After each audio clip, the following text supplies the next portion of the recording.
আসসালামু আলাইকুম, সবাইকে স্বাগতম। প্রিয় শিক্ষার্থী বন্ধুরা, আজকে আমি এই যে আইসিটি বিষয়ের পঞ্চম অধ্যায় সি প্রোগ্রামিং সম্পর্কিত ঢাকা বোর্ড 2023 সালে যে সৃজনশীল প্রশ্নটি এসেছিল ওই প্রশ্নটির সঠিক সমাধানের চেষ্টা করব। তো সমাধানের জন্য তোমাদের সাথে আলোচনায় আছি আমি মোহাম্মদ সিরাজুল ইসলাম, বরিশাল সরকারি model school and college, Barishal. তো প্রথমে আমরা প্রশ্নটা দেখে নিই, প্রশ্নে কী বলা আছে। এই যে লক্ষ্য করি, ঢাকা বোর্ড 2023 সালের যে সৃজনশীল প্রশ্নটি এসেছিল সি প্রোগ্রামিং সম্পর্কিত, সেখানে এক লাইনের একটি উদ্দীপক ছিল। এখানে বলা আছে 3+6+9 এভাবে এনতম সংখ্যা পর্যন্ত যোগফল এর জন্য এই সিরিজের জন্য আমাদের এই প্রবাহ চিত্র মানে ফ্লো চার্ট অঙ্কন করতে হবে গ নম্বরে, আর ঘ নম্বরে ডু হোয়াইল লুপ ব্যবহার করে সি প্রোগ্রাম লিখতে হবে। তো যাই হোক, উদ্দীপকের আলোকে গ এবং ঘ নং প্রশ্নের উত্তর দিতে হবে। তো ক এবং খ এই দুটো কিন্তু উদ্দীপক ছাড়াই দেওয়া যায়। ক নম্বরের উত্তর যদি আমরা লিখতে চাই, ক নম্বরে বলেছে ভোলাটাইল মেমোরি কি।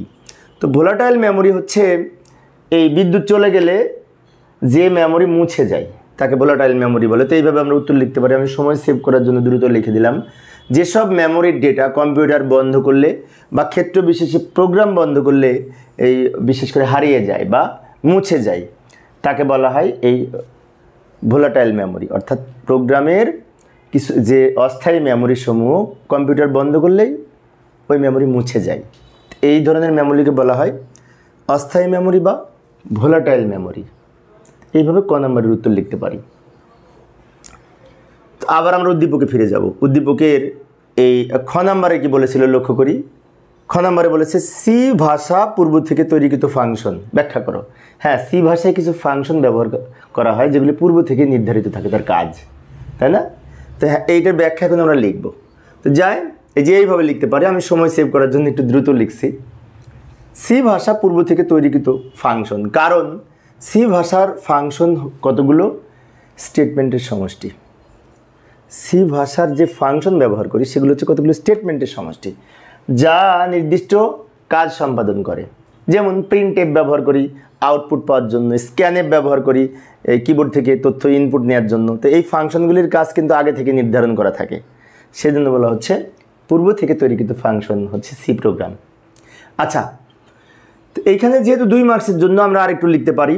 সি ভাষায় 2 ধরনের ফাংশন ব্যবহার করা হয়। একটা হচ্ছে লাইব্রেরি ফাংশন, প্রিন্টএফ, স্ক্যানএফ এগুলি লাইব্রেরি ফাংশন।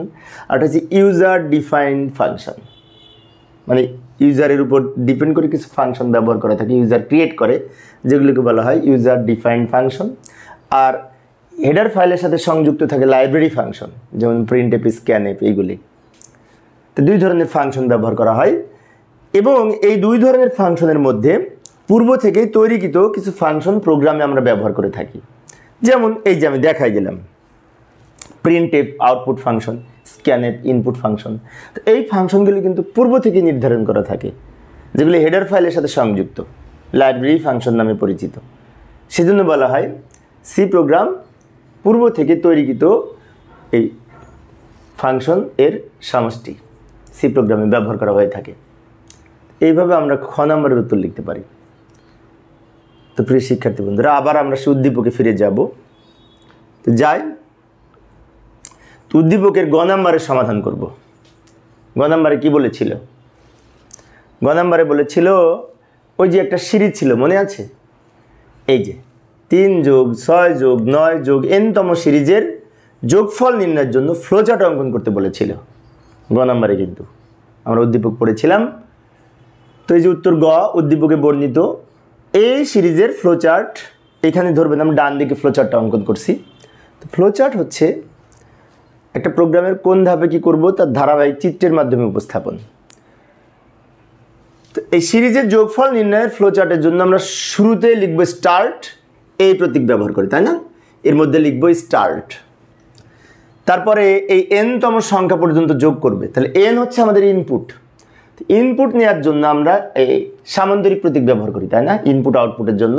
তাই আমরা এখানে একটি সামান্তরিক প্রতীক ব্যবহার করব, একটু বাঁকা করে। এর মধ্যে লিখব ইনপুট এন। এই সিরিজের এন হচ্ছে ইনপুট, সেজন্য আমরা লিখলাম ইনপুট এন। আচ্ছা, এরপরে কি করব? আমরা কত থেকে কাউন্ট শুরু করবে? 3 থেকে। 3 থেকে কাউন্ট শুরু করবে। তাহলে আমরা এখানে একটি এই কাউন্টার ভেরিয়েবল নিব। এটা হচ্ছে প্রক্রিয়াকরণ প্রতীক। এই ধরনের প্রতীককে বলা হয় প্রক্রিয়াকরণ প্রতীক, আয়তাকার প্রতীক। এই প্রক্রিয়াকরণ প্রতীকের মধ্যে আমরা দুইটা ভেরিয়েবল নিব। একটা হচ্ছে কাউন্টার ভেরিয়েবল, মানে যেটা দিয়ে কাউন্ট করবে কতবার যোগ হলো। আর আরেকটি নিব যোগফল রাখার জন্য সাম বা এস নামে একটি ভেরিয়েবল নিতে পারি। তো আমি এই যে লিখলাম, ধরি এই শুরুটা আই দিয়ে শুরু হবে, কাউন্টার ভেরিয়েবল হচ্ছে আই। তো আই সমান 3 দিয়ে আমরা ইনিশিয়াল করে দিব, যেটা দিয়ে শুরু হবে সেটা লিখতে হবে আই সমান 3, মানে আই থেকে কাউন্ট করা শুরু করবে, গোনা শুরু করবে যোগফল। এবার যোগ করে এই সামের মধ্যে রাখবে, সেজন্য প্রথমে সাম সমান 0 করতে হবে, তা না হলে আমাদের এই যোগফল সঠিকভাবে প্রদর্শন করবে না। কারণ আমি যদি যোগফল সামের মধ্যে রাখি তো সব কিছু যোগ করার আগে আমার দাড়ি পাল্লার ব্যালেন্স শূন্য করতে হবে, দুই দিকের ব্যালেন্স শূন্য করতে হবে, তাই না? সেই জন্য সাম সমান 0। এরপরে আমরা এখানে একটি শর্ত যাচাই করব। শর্ত যাচাই করার জন্য এই যে আমাদের এইখানে সিদ্ধান্ত প্রতীক ব্যবহার করব। তো এখানে একটা শর্ত যাচাই করব যে আয়ের মান যতক্ষণ এনের চেয়ে ছোট হবে বা এনের সমান হবে ততক্ষণ পর্যন্ত যোগফল নির্ণয় করবে। তো সেই শর্তটা আমরা এর মধ্যে লিখে দিব যে I less than equal to N. এই যে I less than equal to N, এখানে একটা শর্ত লিখে দিব। তো এই শর্ত যতক্ষণ সত্য হবে ততক্ষণ বোঝাতে চাচ্ছে যে আয়ের মান এনের চেয়ে ছোট বা সমান, ততক্ষণ সত্য হবে। তার মানে কি যোগফল আমাদের শেষ হয়নি। যখন আয়ের মান এনের চেয়ে বড় হবে তখন কিন্তু কন্ডিশন মিথ্যা হবে। কারণ আমি যদি এনের মান 12 দিই যে 12 পর্যন্ত যোগ করো, কিন্তু বাড়তে বাড়তে বাড়তে বাড়তে যখন আয়ের মান মানে কি যে এগুলি হচ্ছে আয়ের মান, তো যখন 12-র চেয়ে বড় হবে তখনই কিন্তু আয়ের মানটা এনের চেয়ে বড়, মানে কি কন্ডিশন মিথ্যা হবে, তখন প্রোগ্রাম শেষ করে দিবে। আর যতক্ষণ এই কন্ডিশন সত্য হবে ততক্ষণ দুইটা কাজ করবে। একটা কাজ করবে যোগ ফল নির্ণয় করবে, যদি ইয়েস হয় এদিকে এসে দুইটা কাজ করবে। আর নো হলে মানে কি আমাদের যোগ করা শেষ, তখনই নো হবে। যতক্ষণ যে যোগ করা শেষ না হবে ততক্ষণ নো হবে না। তাহলে যোগ করার জন্য আমাদের দুইটা কাজ করবে। একবার হচ্ছে এই যে সাম সমান সাম প্লাস আই, অর্থাৎ এই যে আয়ের মান, সামের মান 0 ছিল, 0-র সাথে 3 যোগ করবে, 3 তো আই, তার সাথে আবার 6 যোগ করবে, 6 তো আই, তার সাথে আবার 9 যোগ করবে, 9 তো আই। যে বারবার সামের মানের সাথে আইগুলা যোগ করতেছে, সেই জন্য আমরা লিখলাম সাম সমান সাম প্লাস আই। এরপরে আরেকটা কাজ করবে, এই আয়ের মান 3 দিয়ে তো শুরু হয়েছে, কিন্তু আয়ের মান পরবর্তীতে বাড়ছে। কত করে বাড়ছে? এই দুইটার ব্যবধান, 6 থেকে 3 বিয়োগ করলে 3 বাড়ছে, 3-এর সাথে 3 যোগ করে 6, 6-এর সাথে 3 যোগ করে 9, 9-এর সাথে 3 যোগ করে 12, 12-এর সাথে 3 যোগ করে 15, তো 3 করে বাড়ছে না? সেজন্য আমাদের এইখানে কাউন্টার আপডেট করতে হবে। কি আপডেট করতে হবে? যে আই সমান আই প্লাস 3, মানে আয়ের মান 3 করে বৃদ্ধি পাবে।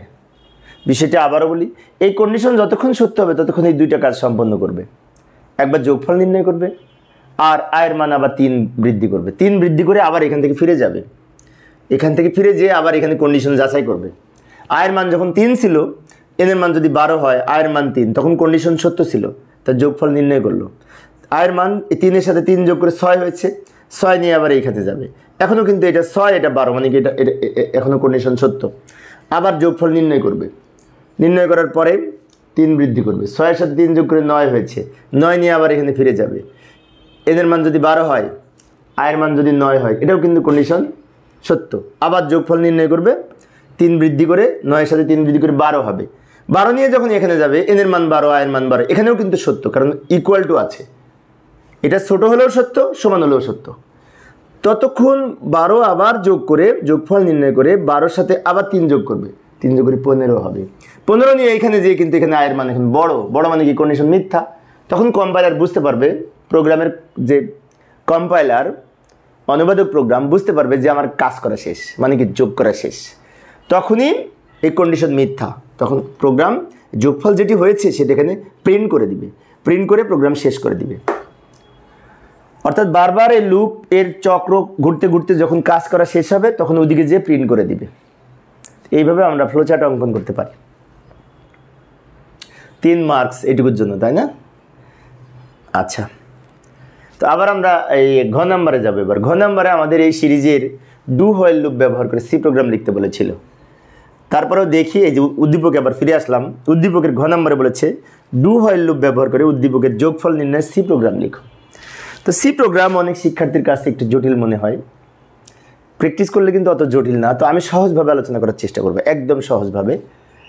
তো সিরিজের সি প্রোগ্রাম আমরা লিখবো, তাই না? তো এটা যোগফল নির্ণয়ের জন্য আমাদের ফর লুপ ব্যবহার করে লিখতে পারি, হোয়াইল লুপ ব্যবহার করে লিখতে পারি, ডু হোয়াইল লুপ ব্যবহার করে লিখতে পারি। বাট প্রশ্নে যেহেতু উল্লেখ আছে ডু হোয়াইল লুপ, তাহলে ডু হোয়াইল লুপ ব্যবহার করে আমাদের লিখতে হবে। যাই সি প্রোগ্রাম লিখবো। তো সি প্রোগ্রাম আমি যে এখানে প্রশ্নটা ছোট্ট করে উদ্দীপকটা নিয়ে এসে রাখলাম, এটা কিন্তু উদ্দীপক, এখানে আমি এই সমাধান করব। তো উপরে একটু কথা লিখে নিই, সাজিয়ে নিই এইভাবে। উত্তর ঘ, ডু হোয়াইল লুপ ব্যবহার করে উদ্দীপকে বর্ণিত সিরিজের যোগফল নির্ণয় সি প্রোগ্রাম নিম্নরূপ। সি প্রোগ্রামের শুরুতে আমরা একটি হেডার ফাইল সংযুক্ত করব। প্রি প্রসেসর ডিরেক্টিভ ব্যবহার করে এই যে ইনক্লুড stdio.h, এই stdio.h এটা হচ্ছে একটি হেডার ফাইল। এর পূর্ণরূপ হচ্ছে standard input output header file, যেটি ইনক্লুড ব্যবহার করে করেছি। ইনক্লুড এটাকে বলা হয় pre processor directive. Header file সংযুক্ত করার পর আমরা মেইন ফাংশন দিয়ে প্রোগ্রাম স্টার্ট করব। তোমরা হয়তো অনেকে দেখবে এখানে conio.h ব্যবহার করেছে, আরও বিভিন্ন হেডার ফাইল যুক্ত করেছে, কিন্তু আমি বলেছি প্রথমেই যে আমি সহজটা আলোচনা করার চেষ্টা করব, একেবারে না লিখলে নয়, সেটুকু লিখছি আমি। আচ্ছা, এরপরে আমরা প্রোগ্রাম স্টার্ট করার জন্য ওপেনিং কার্লি ব্র্যাকেট দিব। সেকেন্ড ব্র্যাকেট এটা আমি ব্যবহার করলাম, কিন্তু সেকেন্ড ব্র্যাকেটে প্রোগ্রামিংয়ের ভাষায় বলা হয় ও কার্লি ব্র্যাকেট, কার্লি ব্রেস বলে, কেউ কার্লি ব্র্যাকেট বলে, যাই বলি না কেন, সেকেন্ড ব্র্যাকেটের ওপেনিং বললে সমস্যা নাই। আচ্ছা, এরপরে আমরা এইখানে একটা কিওয়ার্ড নিব। কিওয়ার্ড কি? কিওয়ার্ড হচ্ছে প্রোগ্রামে ব্যবহৃত কিছু সংরক্ষিত ওয়ার্ড, যেগুলি বিশেষ বিশেষ অর্থে ব্যবহার করা হয়। যেমন এই যে 3, 6, 9 এগুলি কিন্তু পূর্ণ সংখ্যা। তো পূর্ণ সংখ্যা মানে কি? Integer type data. আর ইন্টিজার টাইপ ডেটার জন্য আমরা INT কিওয়ার্ড ব্যবহার করব। কেউ বলে INT, কেউ বলে ইন্ট, কেউ ইন্ট বলে, কেউ INT বলে, যাই বলি না কেন, এটা ব্যবহার করব পূর্ণ সংখ্যা টাইপ ডেটার জন্য। আচ্ছা, এরপরে আমরা এখানে ভেরিয়েবল ঘোষণা করব। ভেরিয়েবল কি? যার মধ্যে আমরা তথ্যগুলি রাখবো মেমোরিতে, তার নাম ভেরিয়েবল। যেমন কাউন্ট করার জন্য আমরা একটা ভেরিয়েবল নিয়েছিলাম, যে আই লিখে নিয়েছিলাম, মনে আছে? আয়ের মান আমরা ইনিশিয়াল করে দিয়েছিলাম i = 3 প্রথমটা, তাহলে আই হচ্ছে একটি কাউন্টার ভেরিয়েবল। আবার প্রোগ্রামের মধ্যে কিন্তু n আছে, এই nটা কিন্তু ইনপুট ভেরিয়েবল। আবার এইগুলি সব যোগ করে করে সামের মধ্যে রাখবো, তা সামটাও কিন্তু একটি ভেরিয়েবল। তাহলে এখানে আমরা 3টা ভেরিয়েবল ঘোষণা করব স্পেস দিয়ে দিয়ে। এই যে n লিখবো, কমা, আই লিখবো, কমা, তারপরে সাম লিখে সেমিকলন দিব। সামও লিখতে পারি, এসও লিখতে পারি। s = 0 লিখেছি, ইচ্ছে করলে সাম = 0 লিখতে পারতাম। এই 3টা কেন লিখলাম একটু ব্যাখ্যা দিচ্ছি। n হচ্ছে ইনপুট ভেরিয়েবল, এখানে n আছে, n এর মান আমরা ইনপুট দিব কিবোর্ড থেকে। আচ্ছা, আই হচ্ছে কাউন্টার ভেরিয়েবল, যেটার মান 3 আমরা ইনিশিয়াল করে দিব প্রোগ্রামের মধ্যে। আচ্ছা, সাম = 0 লিখবো, কারণ যোগ করে করে তো আমরা সামের মধ্যে রাখবো। তো রাখার জন্য আমাদের একটি পাত্র লাগবে, সে পাত্রটা হচ্ছে s, এবং যোগফল রাখার আগে পাত্র খালি করা লাগবে, সেজন্য সাম = 0 লিখেছি। এরপর আমরা ইউজারের কাছ থেকে ডেটা ইনপুট নেওয়ার জন্য এখানে আমরা একটি স্টেটমেন্ট প্রোগ্রামের আউটপুট হিসেবে দেখাতে চাই। যেমন এখানে printf ফাংশনের মধ্যে লিখতে হবে। আমরা জানি সি প্রোগ্রামে printf-এর মধ্যে printf হচ্ছে একটা আউটপুট ফাংশন, এবং এটি হচ্ছে একটা লাইব্রেরি ফাংশন। printf-এর মধ্যে আমরা যা লিখবো, এখানে যে ফার্স্ট ব্র্যাকেট অফ প্যারেনথেসিস দিব, এর মধ্যে যা লিখবো সেটা আউটপুটে দেখতে পাবো প্রোগ্রামটা রান করলে। মনে করি আমি এই লাইনটা প্রোগ্রামের কাছে মেসেজ দিতে চাই যে সি প্রোগ্রামটা যখন রান করবে তখন প্রোগ্রাম যিনি ব্যবহার করবে, কিন্তু ইউজার এইটা দেখতে পাবে, ইনপুট ভ্যালু অফ এন, মানে আমি বলে দিলাম ভ্যালু অফ এন মানে এনের মানটা দিন, সেটা বলে দিলাম। সে বলার জন্য printf-এর মধ্যে এটা লিখতে হবে ডাবল কোটের মধ্যে, শেষে সেমিকলন দিতে হবে। আচ্ছা, এরপরে ওই যে ইউজার এনের মানটা দিবে, মনে করি 12 পর্যন্ত অথবা 15 পর্যন্ত অথবা 20 পর্যন্ত যোগ করবে, তো 20 এনের মানটা কিবোর্ড থেকে দিবে। এখন কিবোর্ড থেকে দেওয়ার পরে সেটা ইনপুট নিবে, ইনপুট নিয়ে কোথায় রাখবে? মেমোরিতে n নামক চলকের মধ্যে সংরক্ষণ করবে। তো কিবোর্ড থেকে ডেটা ইনপুট নেওয়ার জন্য স্ক্যানএফ ফাংশন ব্যবহার করা হয়। কিবোর্ড থেকে ডেটা ইনপুট নেওয়ার জন্য স্ক্যানএফ ফাংশন ব্যবহার করা হয়। এখন কিবোর্ড থেকে কার মানটা ইনপুট দিবে? শুধুমাত্র n এর মানে ইনপুট দিবে। যে আমি কম্পিউটারকে বলে দিলাম যে n এর মান দিয়ে দিলাম 100, তো 100 পর্যন্ত কম্পিউটার কি করবে? যোগ করবে এই সিরিজ ধরে। তাহলে এই n এর মান আমি এখানে 100 লিখে দিব। সেই 100 ইনপুট নেওয়ার জন্য স্ক্যানএফ ফাংশন। আচ্ছা, স্ক্যানএফ ফাংশনের মধ্যে গঠনটা হচ্ছে স্ক্যানএফ ফাংশনে তারপরে এখানে প্যারেনথিসিস দিব। প্যারেনথিসিস মানে যে ফার্স্ট ব্র্যাকেটকে প্রোগ্রামিংয়ের ভাষায় প্যারেনথিসিস বলে। এরপরে আমরা এখানে ফরম্যাট স্পেসিফায়ার লিখব %d। তো %dটা হচ্ছে ফরম্যাট স্পেসিফায়ার। অনেক সময় বোর্ড পরীক্ষায় আসে ফরম্যাট স্পেসিফায়ার কি? ফরম্যাট স্পেসিফায়ার হচ্ছে ইনপুট আউটপুট নেওয়ার জন্য আমরা যে ফরম্যাট ব্যবহার করি সেটা হচ্ছে ফরম্যাট স্পেসিফায়ার। %d লিখলাম, কেন লিখলাম? পূর্ণ সংখ্যা ডেটার জন্য %d লেখা হয়। পূর্ণ সংখ্যা ডেটার জন্য ফরম্যাট স্পেসিফায়ার হচ্ছে %d। এবং একবার %d লিখেছি শুধুমাত্র n এর জন্য। তাহলে আমি স্ক্যানএফ ফাংশন ব্যবহার করে ডেটা ইনপুট নিয়ে পূর্ণ সংখ্যা ডেটা ইনপুট নিয়ে কার মধ্যে রাখবো? n এর মধ্যে। যার মধ্যে রাখবো এটা পাশে লিখতে হবে and n। তাহলে এটার অর্থ হচ্ছে and n মানে অ্যাড্রেস অফ n, মানে স্ক্যানএফ ফাংশন ব্যবহার করে পূর্ণ সংখ্যা ডেটা ইনপুট নিয়ে n নামক চলকের মধ্যে সংরক্ষণ করার জন্য এই স্টেটমেন্টটি লিখলাম, ইনপুট স্টেটমেন্ট। আচ্ছা, এরপরে আমাদের লুপের ব্যবহার করব। এখন একটা কথা আছে, for loop, while loop, do while loop, যে লুপই ব্যবহার করি না কেন এই 1 2 3 4 5 6 লাইন কিন্তু সেম। সি প্রোগ্রাম লেখার একটা সুবিধা হচ্ছে এই প্রথমের কিছু এবং নিচের কয়েক লাইন আমি যে লুপই ব্যবহার করি না কেন ইনপুট পর্যন্ত এটুকু সেম থাকে, কোনো পরিবর্তন হয় না। তো পরিবর্তন হবে কোনগুলি? এইখানে একটু পরিবর্তন হবে। আমরা ডু হোয়াইল লুপ ব্যবহার করব। ডু হোয়াইল লুপের গঠন হচ্ছে প্রথমে আমরা এই যে আই লিখেছি না কাউন্টার ভেরিয়েবল, তো আয়ের মান ইনিশিয়াল করে দিব i = 3। আয়ের মান ইনিশিয়াল করে দিলাম যে মিস্টার আই আপনি কিন্তু বসে বসে কাউন্ট করবেন। কত থেকে কাউন্ট করবেন? আপনি 3 থেকে গোনা শুরু করবেন। তাই লিখে দিলাম i = 3 এবং আয়ের মান 3 ধরে ডু কি করবে? ডু মানে কোনো কিছু করা। তো আয়ের মান 3 ধরে দুইটা কাজ করবে। একটা কাজ করবে ওই যে যোগফল নির্ণয় করবে, মনে আছে ফ্লোচার্টে দেখিয়েছিলাম, সাম সমান সাম প্লাস আই, মানে এস সমান এস প্লাস আই, এস বলতে সাম ধরেছি। এবং আরেকটা কাজ করবে এই আয়ের মান 3 দিয়ে শুরু হয়েছে, তো 3 এর সাথে 3 3 করে বাড়বে, সেটাও আমি এখানে ঠিক করে দিব i = i + 3। তারপর আমরা এখানে প্যারেনথিসিস দিব, প্যারেনথিসিস ওপেন ক্লোজ। মাঝখানে কি করলো? ডু দিয়ে দুইটা কাজ করলো।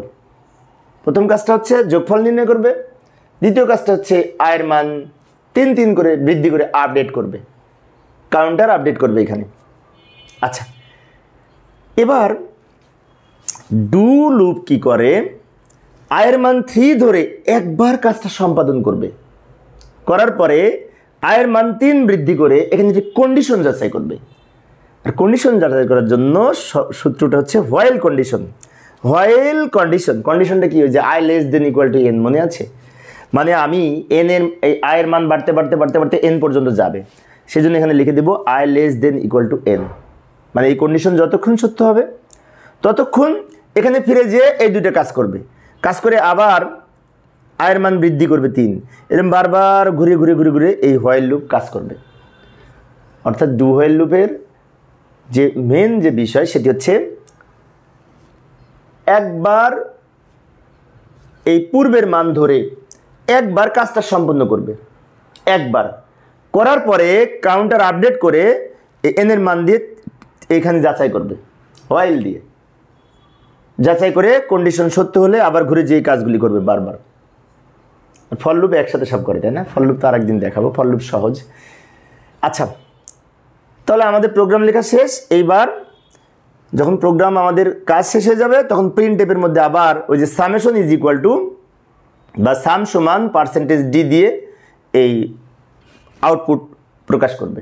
এই যে লাস্টে প্রিন্ট এফ এর মধ্যে আউটপুটটা দেখাবে। কিসের আউটপুট দেখাবে? যোগফলের মান। যোগফলের মান কি? এস এর মান এখানে দেখাবে, এস এর মানটা এখানে প্রদর্শন করবে। পার্সেন্টেজ ডিটা যেখানে লিখেছি, পার্সেন্টেজ ডি যেখানে লিখবো সেখানে আউটপুটটা প্রদর্শন করবে। পার্সেন্টেজ ডি হচ্ছে ফরম্যাটিভ স্পেসিফায়ার। তো এইভাবে আমরা সি প্রোগ্রাম লিখতে পারি এই সিরিজ সংখ্যার যোগফল নির্ণয়, বিশেষ করে ডু হোয়াইল লুপ ব্যবহার করে। তো প্রিয় শিক্ষার্থী বন্ধুরা, এই ছিল আমার আজকের আলোচনার বিষয়। তো পরের ক্লাসে আমি কি করব একটু দেখে যাই কোনটা সমস্যার সমাধান করাবো, তাই না? পরের ক্লাসে এই যে রাজশাহী বোর্ড 2023 সালে যে সৃজনশীল প্রশ্নটি এসেছিল, ওই প্রশ্নটির সঠিক সমাধানের চেষ্টা করব, দেখার আমন্ত্রণ রইল। পরিশেষে সবাই ভালো থাকবে এবং সুস্থ থাকবে এই কামনায় খোদা।